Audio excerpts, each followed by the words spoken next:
अस्सलाम वालेकुम स्टूडेंट्स, कैसे हैं आप सब। ये वीडियो जमात दोम के लिए है। मज़मून है उर्दू का। आज तारीख़ है 23 जुलाई 2020 और दिन है जुमेरात का। आज हम आपकी किताब कारवान उर्दू का सबक नंबर 9 गिनती पढ़ने जा रहे हैं। तो प्लीज़ इसके लिए अपनी किताब का सफ़ा नंबर 55 खोलें। ये है आपकी किताब कारवान उर्दू का सफ़ा नंबर 55 और इस पे जो टॉपिक है वो है गिनती। आज आप इस पेज पे सीखेंगे कि जो अंग्रेज़ी अदाद हैं उनको उर्दू अदाद में किस तरह से लिखा जाता है और फिर हरूफ में गिनती किस तरह से लिखी जा सकती है। इससे पहले ये एक्टिविटी आप अपनी किताब अलिफ से उर्दू के सफ़ा नंबर 32 पर कर चुके हैं। इसको हम एक बार फिर रिपीट कर लेते हैं। 11 को उर्दू अदाद में इस तरह से लिखा जाता है और हरूफ में उसे लिखते हैं यूँ 11। गाफ ये अलिफ या रेहरा 11। आप इसके सामने लिखकर इसकी एक बार प्रैक्टिस भी कर सकते हैं। फिर 12 को उर्दू में कहते हैं 12। उर्दू अदाद में इसको इस तरह से लिखते हैं और फिर हरूफ में इसको लिखते हैं यूँ 12। 13 को उर्दू अदाद में इस तरह से लिखा जाता है और हरूफ में यूँ लिखा जाता है।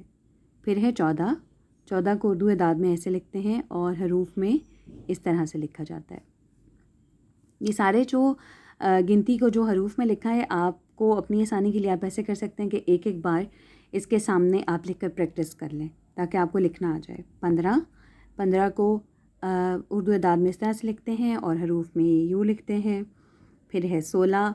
मैं इसे ज़्यादा एक्सप्लेन नहीं कर रही क्योंकि ये एक्टिविटी जो है वो आप पहले परफॉर्म कर चुके हैं और अपनी किताब अलिफ से उर्दू पे कर चुके हैं। तो बस इसको हम बस एक बार गो थ्रू करेंगे और फिर हम आगे एक्टिविटी पे जाएंगे। 16 को इस तरह से लिखा जाता है। ये फ़र्क देखें आप, 12 में जब हम 2 लिखते हैं उर्दू अदाद में तो 12 का मुंह इस तरफ होता है 2 का और 16 का मुंह इस तरफ होता है 6 का।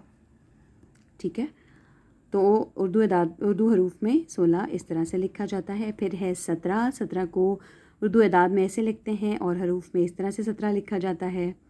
फिर है 18, ये रहा 18 को उर्दू अदाद में इस तरह लिखते हैं और हरूफ में 18 इस तरह से लिखा जाता है। फिर है 19 को उर्दू अदाद में ऐसे ही लिखते हैं जैसे वो इंग्लिश में लिखा जाता है। कोई 9 में फ़र्क नहीं है, 9 में कोई फ़र्क नहीं है, 9 को इसी तरह से लिखा जाता है।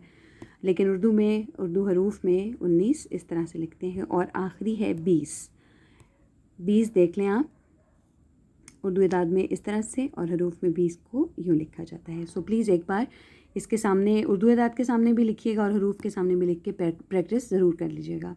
अब नेक्स्ट एक्टिविटी पे चलते हैं। ये एक्टिविटी करने से पहले प्लीज़ अपनी किताब के ऊपर आज की डेट, डे और घर का काम ज़रूर लिखें। मंदरजा ज़ैल को पहले उर्दू अदाद और फिर हरूफ में तहरीर कीजिए। ये देखें एग्जाम्पल दी हुई, ये अंग्रेज़ी अदाद में लिखा है, आपने उसको उर्दू अदाद में लिखना है और फिर हरूफ में भी लिखना है। जो आपने अपनी बुक कारवान अलिफ से उर्दू पर किया था उसमें आपने तरतीब से लिखी थी काउंटिंग, लेकिन अब ये है कि आगे पीछे दिया हुआ है तो आपने ज़रा ध्यान से इसको सॉल्व करना है।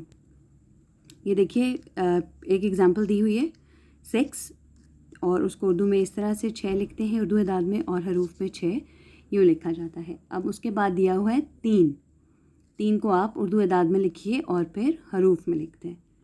फिर है 10, पहले उर्दू अदाद में और फिर हरूफ में लिखें। फिर है 14, इस तरह से 14 लिखिए उर्दू अदाद में और फिर उर्दू हरूफ में लिख दीजिए। फिर है 16 उर्दू अदाद में लिखिए, फिर उर्दू हरूफ में लिख दीजिए। उसके बाद 8 को अदाद में लिखें और फिर हरूफ में लिखें। 19 को अदाद में लिखिए उर्दू और फिर हरूफ में लिख दीजिए। उसके बाद है 9, फिर है 2, उसके बाद नेक्स्ट पेज पे देखिए, फिर है 13, इस तरह से आपने हरूफ अदाद और हरूफ में लिखना है। फिर है 17, उसके बाद 12, फिर है 4, उसके बाद 15, फिर 11, फिर है 7, फिर 18, फिर 20 और आखिर में दिया हुआ है 5। तो इस तरह से आपने पेज नंबर 56 और फिर ये पेज नंबर 57 को हल करना है। डेट एंड डे ज़रूर लिखिएगा, नीटली सॉल्व कीजिएगा और इसे याद भी कीजिएगा। Thank you.